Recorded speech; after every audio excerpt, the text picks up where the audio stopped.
folks. This is the Skullet podcast, and we are joined by hilarious comedian Harrison Tweed, everybody. Hey, guys. How are y'all doing? How's it going? Good, man. Thank you for having me. Of course, dude. Both as a podcaster and as a tenant.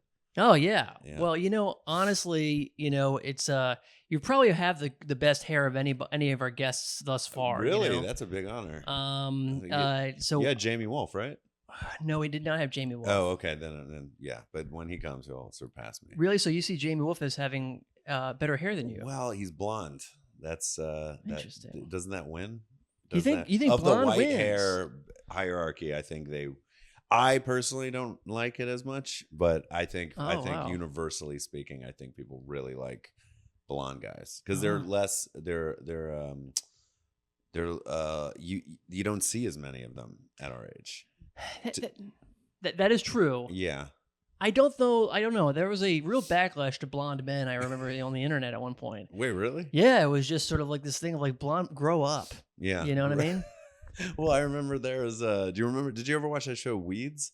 I remember Weeds, yes. There was a season where there was this character. It's the actor that he's from Full Metal Jacket, and he's also Papa in Stranger Things. Really good actor, really like kind of striking, interesting looking dude. I forget his name, but he's a character, and he's kind of this smarmy, like he's like a real estate developer who's like fucking with everyone's shit. And then Kevin Nealon's like, what grown man has blonde hair? And I really love that, and it stuck with me. And so whenever I see a man with blonde hair, I'm like, you're not supposed to. You should have grown out of this. Well, but thank you. I'm sorry. I shouldn't have rejected the compliment. No, please. But speaking of blonde hair, part of the lore of Growing the Skullet, this is the Skullet podcast, folks. Thank you so much for rating and reviewing. But part of the process, I have famous skullets throughout history. One, of course, is Hulk Hogan, a blonde man. And I will definitely, next Halloween, folks, check it out. I will have a full blonde Hogan hair. That will be really fun. And I kind of always forget he's bald, too, because he wears the bandana so constantly. He does, yeah. And he wasn't back in his heyday, right? He wasn't bald back. He was pretty bald. He was bald the whole time? For his run, he was kind of bald the whole time. I don't make fun of it, but I've never was a wrestling fan. Like I just never was. It never was shown to me. Like people never really show. Like now, especially doing comedy, especially when I was in Brooklyn a lot, it was like you got to get with it. There's so many jokes reference it, and it does seem like really fun. Someone described it as like musical theater for sports fans. Okay. Like it's just like athletics, but it's like the same, like these big, like extravagant, like effeminate almost outfits, but also with this like super, like the most jacked men ever. It's really cool. I really respect the game. And I just saw that movie Iron Claw, and I didn't know that story. Oh yeah. And it made me be like, yeah, it's not fake.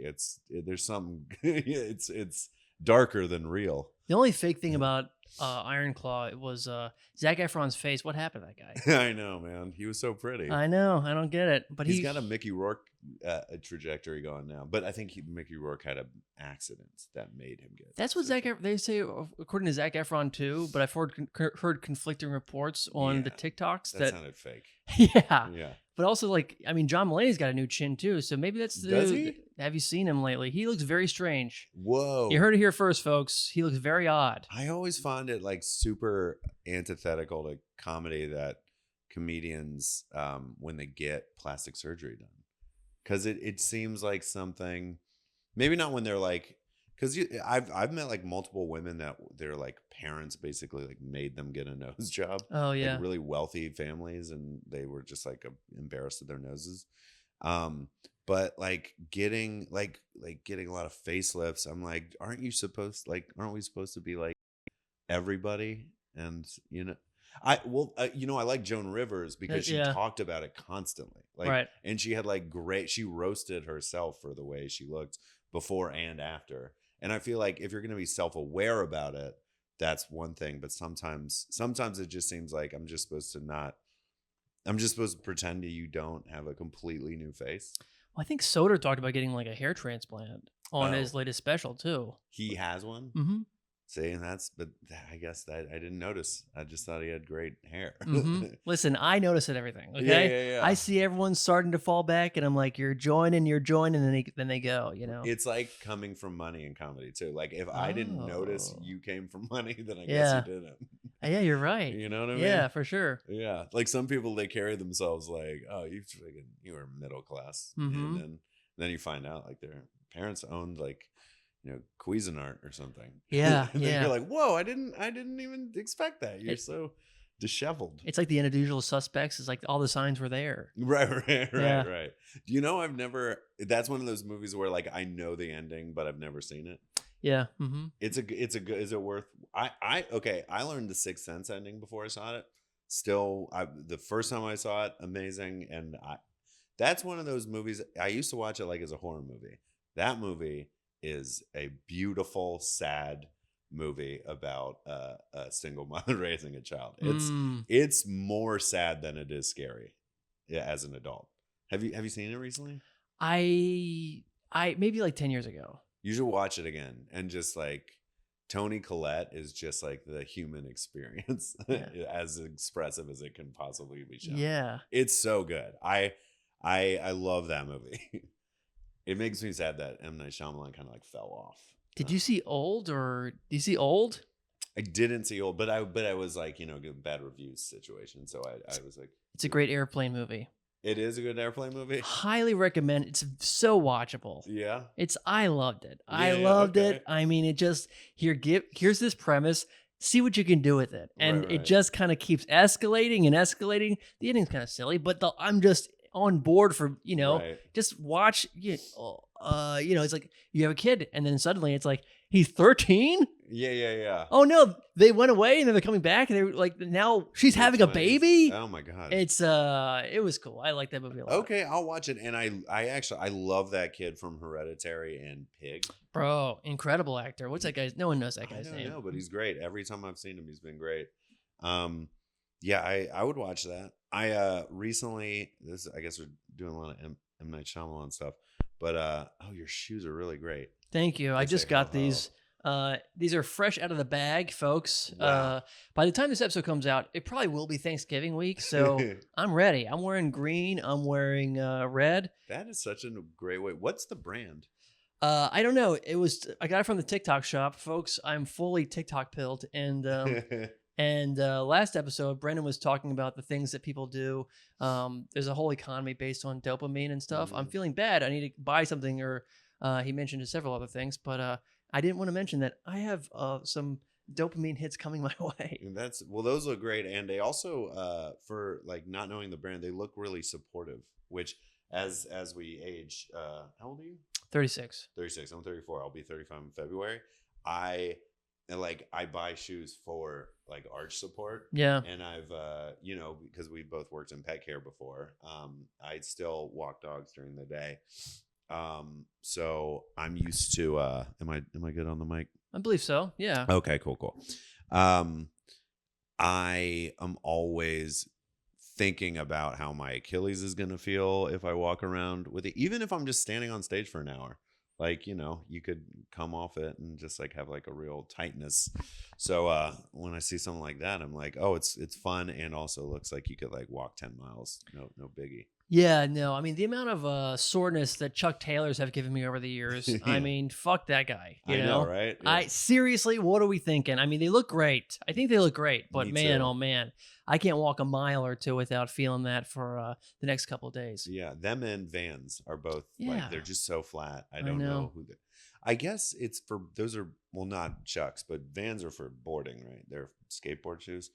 Supposedly, Chuck Taylors were for basketball. I can't even imagine. I know. That's why all those like old legends just need like hundreds more points tacked onto their career titles. yeah. It's like you were playing in and I can't even imagine how bad the medical staff was. Like Sure. the way their feet Yeah. were being treated, and they'd still put up those numbers is crazy. Plus, I mean, just the how short those shorts were back in the day. Oh God. But that's kind of nice. I think that actually probably helped him. I think I play rec league basketball, and I think I one time wore like real short shorts, and like they were like up to, like if I sat, they'd be like up to here, And I think the other team was laughing at me because I had a mustache and short shorts, and Oh, so you're like, this guy's classic, gonna dude. suck. But then I hit a couple threes, so I was like, hey, that's just one of the greatest experiences of me and my so I have this really close friend Sammy, and we were playing with our other buddy who is more his buddy, so I can't remember what his name is. Oh, Jesse. And we were playing at this local court, and we were just shooting around. There's just the three of us, and then these like this is in Durham, North Carolina, and then there's kind of you like size up like, oh, are you real? Are you Durham? Or are you like a Duke grad student? Oh, yeah. And these like three dudes that were like very Duke grad student vibes like came, and they were about to play tennis on the court next to us, and then we had two of us had mustaches, and one of us had my friend Sammy had like really long red hair, and was like wearing like essentially whatever the sneaker version of moccasins are, like they're really bad basketball shoes, and we were like, you want to play threes? And they were kind of like laughing at us, and then we just beat them like 16-3, and it felt so good. It was like so much fun. I don't know. I like when be yourself defeats hierarchy thinking. Does that make sense? It does make sense. Because we never get to win in the hierarchy. Yeah. Yeah. Sorry. Durham, is that where you started? Did you start in Durham or you started in New York? No, I started in New York. Well, I guess I did like open mics every once in a while in Syracuse, New York, where I went to school. Big win against Youngstown State. 2 weeks ago. Yeah. 2 weeks ago. Yeah. And 2 weeks ago. At first I was like, yeah, but then I was like, what is it? Oh yeah, because of the recording time and the release date. But then I started in New York. But then when the pandemic happened, at a certain point, we moved to Durham. And when I was in Durham, I got to do a lot more comedy in like a small scene, which I'd never been a part of. It's like kind of in between the size of Pittsburgh scene and New York's, or no, like Pittsburgh is in between like the Raleigh scene and New York. But it was super fun because the thing I don't know if you felt this about New York. I feel like you'll agree with this though. There's so many people, and it's such a competitive industry that it's like you get your friends in the industry, but like you might not see them all the time. Sure. Because like the close friends, like hopefully, like I always felt like you were one of those guys that's like, we weren't like that close, but like when I would see you at a show, I'd be like, oh, Ronnie's here. He's like a nice, pleasant person who's gonna do like a fun set, which is like what you hope for. But then moving to Raleigh or to Durham and then being part of that scene, it was just like all the best comics. There weren't that many really good comics. So all the really good comics were like homies and like had a liked hanging out together. There was no competitiveness. There was some kind of like bickering at like the lower tier with like just like people squabbling for dumb reasons. But it was really nice to be in an environment where like all the comedians were like kind of just like supportive of each other. And not to say that when New York comics aren't supportive, they're like being a dick about it. It's just like you got to look after your own shit so intensely that you might like kind of like miss ways that you might be oblivious to how you're affecting someone else. Or totally, yeah. It's the same thing of, I mean, it's not even just in comedy, just sort of in the ecosystem of New York. You're just walking around and there's so many other people in your face and stuff. It's like I can't have empathy for everybody. Yeah. If you had empathy for everybody in New York City, yeah, you would cry constantly. Yeah, every block a homeless person who is just and it's really bad now because of the IV drug use is just like at a like I've never seen it like this, where it's just like every subway stop, just so many people just laying like in their own filth, just like really? It's so sorry to get to a sad place, but yeah, it's it's like really New York is intense.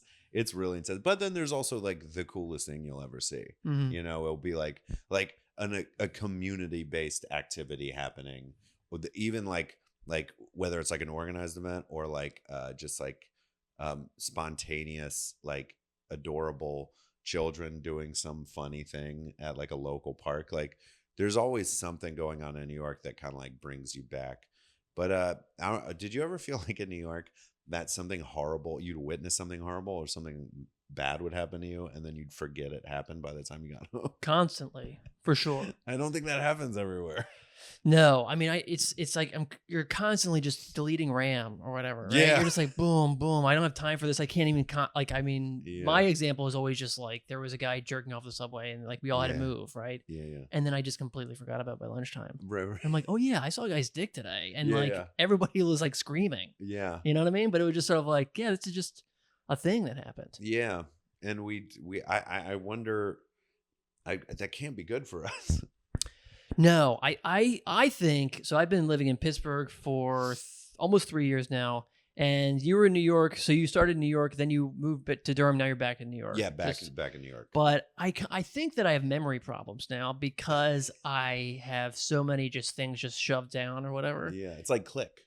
Remember how he fast forwards through things? Yeah, for sure. So I think we get that from New York. So I think that there's also, absolutely. I mean, that's the thing. Like, so living in New York, like I come back here and then like, I'm like, oh yeah, where did the last 13 years like go? Like there's just, it's all just, cause I went back recently and it was so fucking fun and it's so stimulating. And I was just like, I'm going from place to place. Like every neighborhood is its own completely different experience. Right.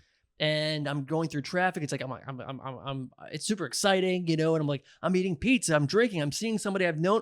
I got back in New York, man, and I saw someone I haven't seen for like 7 years within like the first minute. Whoa. You're constantly just like meeting people. It's like you're just crashing into one another constantly, right? Yeah.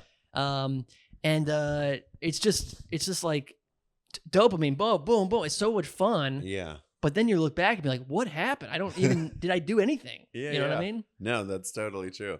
It has to be like a really ecstatic memory for me to remember it in New York for the most part. Like it's like, oh, it's usually like a lady or something.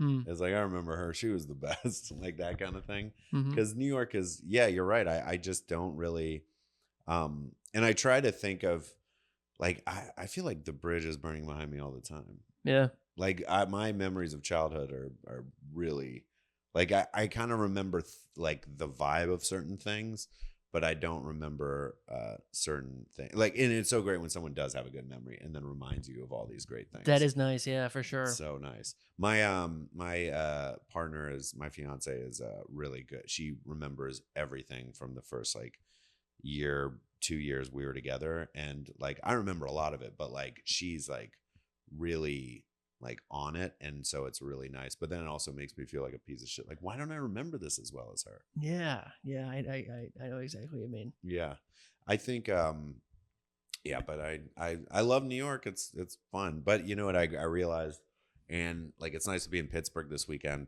I love leaving when I can.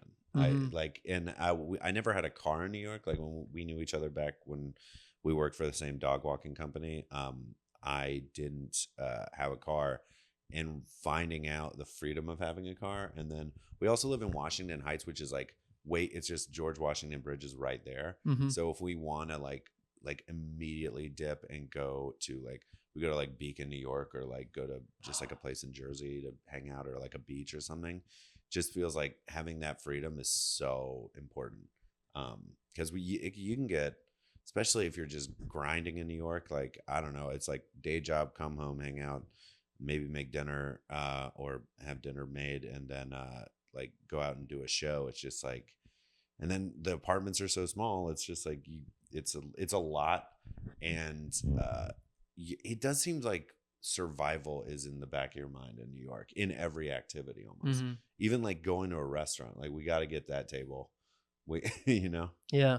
So anyway, finding a bathroom, it's impossible. New York City, come on. So crazy. I gotta say, I think Denver did this, but they gotta make, I have a huge heart for the people that are doing heroin, but like, please stop doing it in all the public bathrooms. Oh, there's yeah. like those, because I'll be like on the Hudson, like that's where a lot of my clients live, and so I'll walk on the Hudson. That's like one of the only places where there's just like a big bathroom you can go in, but then like there's a dude sleeping in one stall. There's they got to make like pods or something that that can be for those, because we gotta, like, you can't take a shit in half the public bathrooms in New York because they're so heinous. But yeah, I think the more and more we talk, my idea for a portable catheter system, non-invasive, all right, no needles, all right, more like suction cup technology. Yeah, and I think that's what we need in New York. And maybe we're all carrying backpacks, just like that is like, it's where you put your little colostomy bag in. Yeah. What's your favorite thing about Pittsburgh so far? The vibes, man. I don't know. It's just like vibe. It's a very good vibe. It's a very friendly city. Mm-hmm. You know what I mean? People were just having conversations. I just remember, in New York, it's just like you don't talk to anybody. Yeah, you really don't. And it's just sort of like you get shut down. Like I don't know. It's like I would feel weird about making eye contact with people. You're right. Yeah. It's like, what the fuck are you looking at, right? When people look at you for too long, you're like, this is like really dangerous. Yeah. Yeah. It's invasive. It's whatever. But here it's just like, hello, like it's a city that's I don't know. It's like I met some of the greatest people here. Yeah. It seems like a really cool. Anytime a town, you said last night, you're like, every time you leave Pittsburgh, you always live like 10 pounds heavier or something like that. Oh, yeah, it's true. Yeah. Yeah. Any town that's like, yeah, we love to eat. That's like a good town. Yeah. That's like when it's like, New York is like a good food town, but its rep is more like you can get any cuisine at any hour type thing. Mm-hmm. But like, I like a place where like we really like celebrating our meat, like that, and I'm like that. I'm so on board with that lifestyle.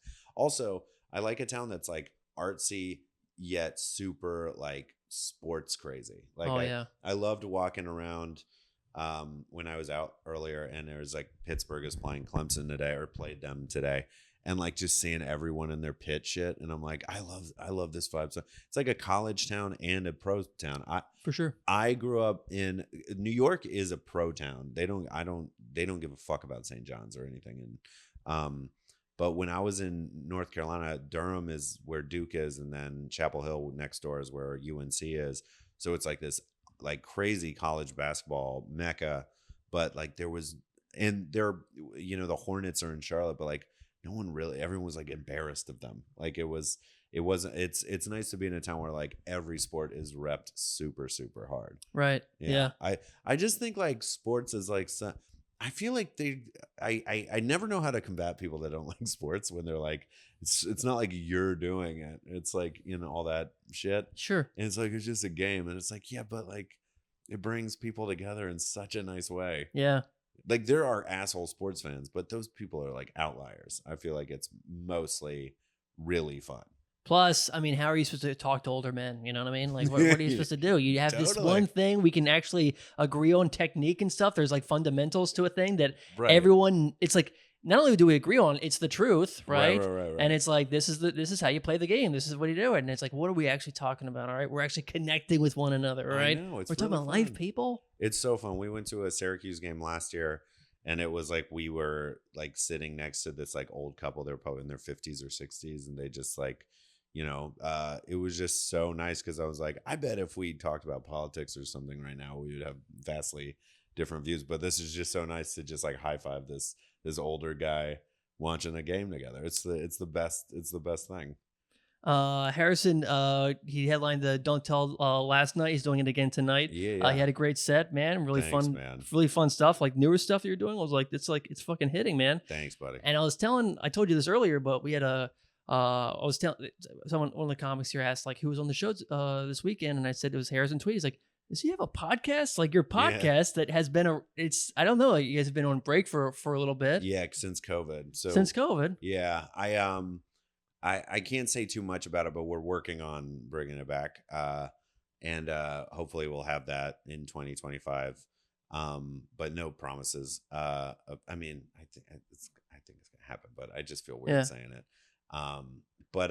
Yeah, we had a podcast that it's called Let's Talk About Sets. Yes, Let's Talk About Sets, and it had a really like the following was it wasn't like a huge following, but it was a rabid following. Yeah, and, like people loved it, and it was great because we were not equipped to release on a weekly schedule. We had to. It was basically bi-week or monthly. Mm-hmm. So like for people to always tune in, like that they were like, you know, setting their like Apple Podcasts or like constantly checking to see if there's a new episode. Just, I mean, and there hasn't been a new episode. And I was looking at the downloads since we've been off the air and like what the total is of all time. And it was just like people just haven't stopped listening to it. It's just been like continuously growing. So we're really excited to bring it back. But you know, yeah, and thank you everyone that has listened to it. Thank you so much. It was really, it was a treat to do. And I feel like people tell me about, because that podcast is all about like, we were interviewed people like Mark Normand or Roy Wood Jr. about like their approach to stand up and what went into certain material, and the amount of things people say about how it like helped them develop as a comic. Like I gotta say, like consciously and unconsciously, so helpful for my career. Like just so like like my growth as a comic. Like I just talking to those people and getting really in depth. Like I never get to hang out with Mark Norman for 2 hours, and it was like he just he just said a bunch of things that just like, and I don't know, so I appreciate everyone's kind words, but I also you got to know it helped me out a lot, and it's helpful for when I do tour and there's a comic that's like, oh, you're from Let's Talk About Sets. That's really nice because it makes me not feel irrelevant. Was there something from that episode, or just maybe like that? Oh, from him? Yeah. Oh, I think if it was probably something to do with like editing and whittling down material. I was trying to think of, the thing is, when it comes to how I learn, it's sometimes hard to articulate, or like it's hard to realize I've learned something until I find myself like, oh, I'm doing this, that, or the other a lot. But like Jeff was like way more driven by like taking notes on what they were saying, and I just like, I feel like the conversation just helps. Yeah. And also it just, I feel like I answer, or I learn a lot through like asking questions for validation. Like yeah, I've noticed this is helpful, and if someone's like, oh yeah, that is helpful, that's very, sorry, I don't have much of a memory of that podcast as dude, I can't re-listen to it either. Really? Why? I can't. I was talking to Jeff about it. He was like, oh, I love those old episodes. It's like, well, you have to understand that when you're listening to it, you're listening to, you know, someone from like 5 years ago, but I'm listening to like a 26-year-old. So like, I don't want to listen to a 26-year-old, and I'm so embarrassed that I'm the 26-year-old in it. And I'm like, because I'm not saying like a bunch of horrible things, but I just like, I'm like, oh, you're so like, I'm just listening to myself thinking I was so sure of myself in these like stupid fucking ways. And it's just like, I don't know, you learn humility as you get older, I guess. I wonder if Jeff still has those files and you can actually like take away your audio from it, so you can actually just listen to it and be like, oh, all right, great. You know what I mean? There's just these huge drops. Yeah. That'd be great. Yeah. Hey, can we get a time check? We got a time check. I've been checking you, buddy. We still have we're at 25, so we'll kind of wrap up pretty quickly. Okay, perfect. Thank you. Sorry, I didn't know your time checking. You're good, bro. Is there anything you're watching lately? Watching movies, TV? Dude, I kind of there's a show that I watched that I didn't think I was gonna like a lot, and then I was like, oh, this is so good. Have you ever seen Midnight Mass? It's a Netflix show. I don't want to give too much away, but I'll give like so it's basically like this show about this like little fishing village on an island like off of Jersey, and they're really like, most of the community rallies around this Catholic church, this like little shitty Catholic church. Yeah. And then their priest goes on a mission, and he doesn't return, and everyone's like, well, he was like super sick when he left, so like it makes sense if he maybe didn't make it back, kind of thing. And they're like, well, we hope he's okay, type thing. And he was on a mission to Jerusalem, and I think it was a mission. I'm Jewish, so I don't really know the lingo on those stuff. Mission trip sounds right. Yeah, he went. Yeah, he was like seeing the Wailing Wall and all that shit. And then this new priest comes back who's like super young and like really charismatic, And then he's like, I'm gonna be taking over, and like I was sent by your old priest, blah blah blah. And then he like has them drink. It's okay. It's basically it's about a guy. So what had happened is the priest went to Jerusalem, and then he's like attacked by this. It's like more of like a Nosferatu type vampire, like not like a Dracula type, but it's just like a creature with the wings and shit. And it's a really good commentary on religion. He thinks so it bites him and then has it drink his blood. So, and then he's all of a sudden young and he's immortal or whatever. And he thinks like, oh, you're an angel. And so he is the young priest. He comes back. The sacrament is actually part of this creature's blood, and he's just having the whole. Wow. Okay. But basically, and it's like, and then like he starts developing like not being able to do, like he can't go out during the day and like all this shit. So like they start having mess at night, and then it's just this like.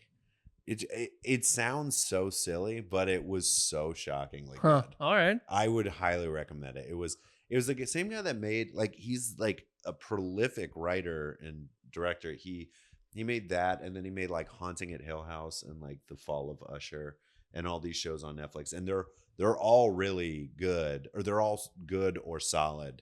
But at Midnight Mass was just so fucking good. And I highly recommend it. All right, I'll check it out. What about you? I saw this movie called Anora. Dude. You saw it? No, but the reviews are in. Bro, did you see Red Rocket? Which one's Red Rocket? Red Rocket, same guy that did Florida Project. Oh, I love Florida Project, so I'm sure I'd love it. I didn't see that one. I saw Red Rocket though. Okay. Red Rocket was oh man, I saw it last year. So good. It's incredible. So it's out now. Yeah, it's out. It's out. So Anora's out in theaters now. Fantastic. They call it like a modern day take on Cinderella. I was like, I guess so. Anora she's a stripper / sex worker, and she falls in love with, or at least just it's like a Russian oligarch's son. Yeah, and basically he just kind of like he likes her. Then suddenly it's like the girlfriend experience for a week. They're out in Vegas, and then he's just like, let's get married. She's like, are you fucking with me? And then they get married, and suddenly it's like they're in love, and then suddenly like his parents find out, and then shit hits the fan. Whoa. Okay. Well, I'm in. It's that girl from Once Upon a Time in Hollywood, and is that her? Have you seen her? Have you seen that? I have seen that. She's the one that gets set on fire. Hilarious. Yeah. I mean, it's a lot of nudity, a lot of sex, it's a lot of drugs. It's fantastic. So fun. I love it. I can't. And it's kind of sad. It's funny. It's great. I've heard it. Someone told me it was, or no, one of the reviews was like, it's like the pacing of Uncut Gems, but instead of anxiety, it's just hilarious. Yeah. Which is that's a really fun way to sell something. I loved Uncut Gems, but yes, just an anxiety attack as a movie. Absolutely. So we're going to wrap up here pretty quickly. This is the Skullet podcast. I started this growing this hair sort of as a goof in the beginning, but now the more and more I do it, I kind of see it as an act of rebellion. Yeah. So I always ask people, what's your Skullet? What is something in your life that you started out and you were like, maybe your friends, family, significant other were like, don't do this, but you're like, you know what? I got to. Right. I think honestly the mustache. I've been rocking with it like I've had it mostly for the last like 5 years. Like I've mostly had a mustache, and I love it so much. I think my dad, who he passed away when I was younger, but he was like when I was 6, and he always had a mustache, and I kind of feel like I want to honor him. And also I just think mustaches are cool, and I think like my mustache grows in well, like it's like a full mustache, and I feel like if you can make it work, you owe it to humanity to like you with the skull, like you owe it to all of us. That's how I feel too. You know, I'm not really doing it for myself. Yeah. You know, I want to give people hope, but I get that a mustache is a nice. Did you have awkward moments with the mustache, or was it always a thing you could grow pretty thick? Pretty thick for most of my adult life. Yeah. And it's pretty. I liked like when I was single, like I liked the type of women that were into a mustache. What kind of woman is into a mustache? A little bit older. Yeah. Yeah. I hate to take from there's this movie with Justin Long and Drew Barrymore called Good Catch, Perfect Catch. No, Going the Distance, maybe. that sounds right. And it's Jason Sudeikis is like a best friend character, and he has a mustache, and he has this whole monologue about like, I like older women. And it's like I remind them of their youth, and then it's just, which I don't think that's exactly why they're digging it. I think women like confidence, and if you have a mustache, you usually have a lot of confidence. So, yeah, I think I wish I could do more cool things with my mustache, like more Sam Elliott fun. Dude, you know who has the best fucking face? Sam Elliott? Face. No, well, he has a great face too. But best face and facial hair is fucking, just like look up Kurt Russell facial hair. He is like the coolest beard game through the years ever. He's so cool. He's a legend. Yeah, you know what I haven't seen, even though I love Kurt Russell and mustaches, I've never seen Tombstone. So I haven't either, actually. I'm looking forward to seeing it. I think it's on like Hulu or Amazon or something, and I'm looking forward to seeing it. Well, where can people look forward to seeing you? Look forward to seeing me. I'll be in Delaware. It will be Don't Tell shows. That will be in second weekend in December. In general, just gosh, I'm. Got social media handles? Yeah. Oh, if you want to just like see my shit, buy my album. Yeah, please. Or listen. It's okay if you don't want to buy it. It's on Spotify. It's called Broken from the Day. I'm very proud of it. I recorded it at Good Nights Comedy Club in Raleigh, North Carolina. If you want to follow me on socials, it's Tweedy Jokes. If you look up Harrison Tweed, you'll probably find it. Yeah, I guess that's it. Yeah. Check him out, man. One of the best in the biz, folks. Thanks, this has been the Skullet Podcast. Please remember, rate, review, or subscribe. We really appreciate it. I've been Ronnie Fleming, and remember, Skelleteers, not all growth is good, but just keep in the back of your head. That's an amazing tagline.